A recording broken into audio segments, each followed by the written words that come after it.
T20 world cup హిస్టరీలో India నుండి వచ్చిన సెంచరీస్ గురించి మాట్లాడాలంటే ఒక్క పేరు మాత్రం గుర్తొస్తుంది, సురేష్ రైనా. అది 2010 టీ20 వరల్డ్ కప్ వరల్డ్ స్టేజ్లో సౌత్ ఆఫ్రికాతో pressure match. Raina batting start చేయగానే స్కోర్ బోర్డ్ స్పీడ్ మారిపోయింది. Boundaries, sixes, full confidence. కానీ ఇది జస్ట్ నార్మల్ బౌలింగ్ కాదు. ఆ మ్యాచ్లో రైనా ఫేస్ చేసిన బౌలర్స్ ఎవరో తెలుసా? Dale Steyn, Morne Morkel, Jacques Kallis. World class pace, world class pressure. అలాంటి అటాక్ ముందు రైనా సెంచరీ కంప్లీట్ చేశాడు.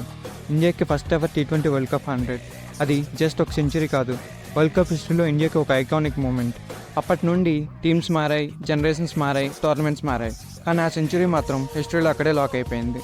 కానీ షాకింగ్ న్యూస్ ఏంటంటే రైనా తర్వాత ఇంక ఏ ఇతర ఇండియన్ బ్యాట్స్మెన్ కూడా టీ20 వరల్డ్ కప్లో సెంచరీ కొట్టలేదు. రోహిత్, కోహ్లీ, రాహుల్, స్కై లాంటి ఆటగాళ్ళు ఆడారు.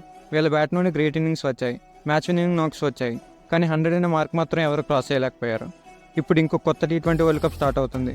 ప్రశ్న ఒకటే, ఈసారి ఆ రికార్డ్ బ్రేక్ అవుతుందా, లేదా రైనా పేరు ఇంకో కొన్ని ఇయర్స్ హిస్టరీలో నిలిచిపోతుందా? నా పిక్స్ ఏంటంటే అభిషేక్ శర్మ, ఇషాన్ కిషన్, తిలక్ వర్మ. ఈ ముగ్గురులో ఒకరు ఈ వరల్డ్ కప్లో సెంచరీ కొట్టగలరని అనిపిస్తుంది. కానీ ఆ రోజు వరకు టీ20 వరల్డ్ కప్ హిస్టరీలో ఇండియాకి ఓల్డీ సెంచూరియన్ సురేష్ రైనా. మీ ఒపీనియన్ ఏంటి? ఈ వరల్డ్ కప్లో ఇండియన్ సెంచరీ పడుతుందా, లేదా రైనా రికార్డ్ ఇంకా కంటిన్యూ అవుతుందా?